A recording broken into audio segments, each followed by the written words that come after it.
అభివృద్ధిలో 2025 సంవత్సరం విశాఖ నగరానికి ఒక బ్రాండ్ వచ్చిందని ప్రభుత్వ విప్ పీజీవీఆర్ నాయుడు అన్నారు. గోపాలపట్నం పశ్చిమ నియోజకవర్గం తెలుగుదేశం పార్టీ కార్యాలయంలో ఏర్పాటు చేసిన మీడియా సమావేశంలో గణబాబు మాట్లాడారు. ముఖ్యమంత్రి చంద్రబాబు, మంత్రి లోకేష్ల కార్యదీక్షతో విశాఖ నగరానికి గూగుల్ వంటి సంస్థలు తీసుకొచ్చి కీర్తి పెంచారని చెప్పారు. విశాఖ జిల్లాలో పెట్టుబడులకు కావాల్సిన మౌలిక వస్తువులు కల్పించడంలో సత్ఫలీకృతం అయ్యారని తెలిపారు. రాష్ట్ర అభివృద్ధికి పెట్టుబడులను తీసుకురావడమే కాకుండా రాష్ట్రంలో కావాల్సిన మౌలిక వస్తువుల కల్పనకు కూడా విశేష కృషి చేస్తున్నారని అన్నారు.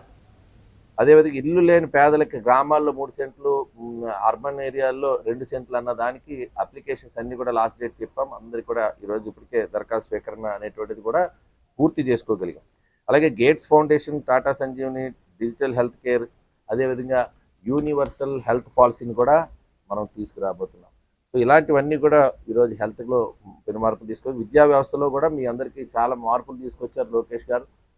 మీకు ఇప్పటికే చూసారు, మొన్న ముస్తాబ్ కార్యక్రమం కావచ్చు, పేరెంట్ టీచర్ మీటింగ్ కావచ్చు, నో బ్యాగ్ డే కావచ్చు, ఇట్లాంటివన్నీ కూడా ఒక కొత్త విధానాలతో విద్యా వ్యవస్థలో ఎక్కడా కూడా స్కూళ్ళలో ఫ్లెక్సీలు కానీ రాజకీయ నాయకుల జోక్యం కానీ తీసేసి కేవలం అది ఒక విద్యా ప్రమాణాలు పెంచేటువంటి ఒక దిశగా గవర్నమెంట్ స్కూల్స్లో అడుగులు పెడుతున్నాం. డొక్కా సీతమ్మ మధ్యాహ్న భోజన పథకం, సర్వేపల్లి రాధాకృష్ణ కిట్స్ కానీ ఇలాంటివన్నీ కూడా, ట్రాన్స్ఫర్స్ కూడా ఎవరు కూడా ఇంటర్ఫేర్ కాకుండా పారదర్శకంగా టీచర్స్ ట్రాన్స్ఫర్స్ కానీ ఇవన్నీ చేయడం జరిగింది.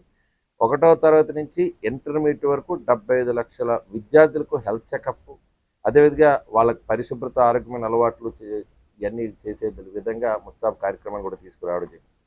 అలాగే విద్యుత్ రంగానికి వస్తే ట్రూడౌన్ అంకురార్పణ చేశారు. విద్యుత్ కొనుగోలు ధరలు తగ్గించేలా కార్యాచరణ చేశారు. ప్రస్తుతం ఉన్న యూనిట్ ధర 5.19 పైసలు ఉంటే అది ₹4.80 తగ్గించేలా చర్యలు తీసుకోవడం జరిగింది.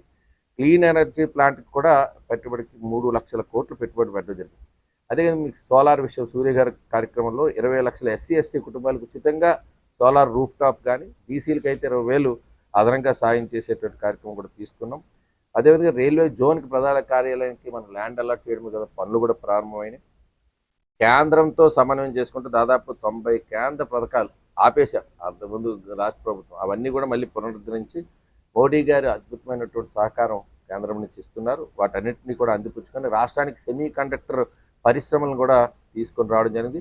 మన స్టీల్ ప్లాంట్కి 11,440 కోట్ల రూపాయలు కేంద్రం సహకారం అందించింది. ఈరోజు స్టీల్ ప్లాంట్ ఏ రకంగా ఉంది అనుకున్నప్పుడు మనందరం కేంద్రం నుంచి ఆ సహకారం చాలా తృప్తినిచ్చింది. 1,00,000 కోట్ల విలువైన నేషనల్ హైవే ప్రాజెక్టులు కానీ, రైల్వే ప్రాజెక్టులు కానీ, కొత్తగా మరో 2 జిల్లాల ఏర్పాటు కానీ, ఇలాంటివన్నీ కూడా నిర్ణయాలు తీసుకొని ఈ సంవత్సరంలో అనేక అంశాల్లో ఈరోజు అన్ని రంగాల్లో ముందుకు వెళ్ళడానికి అడుగులు వేసిన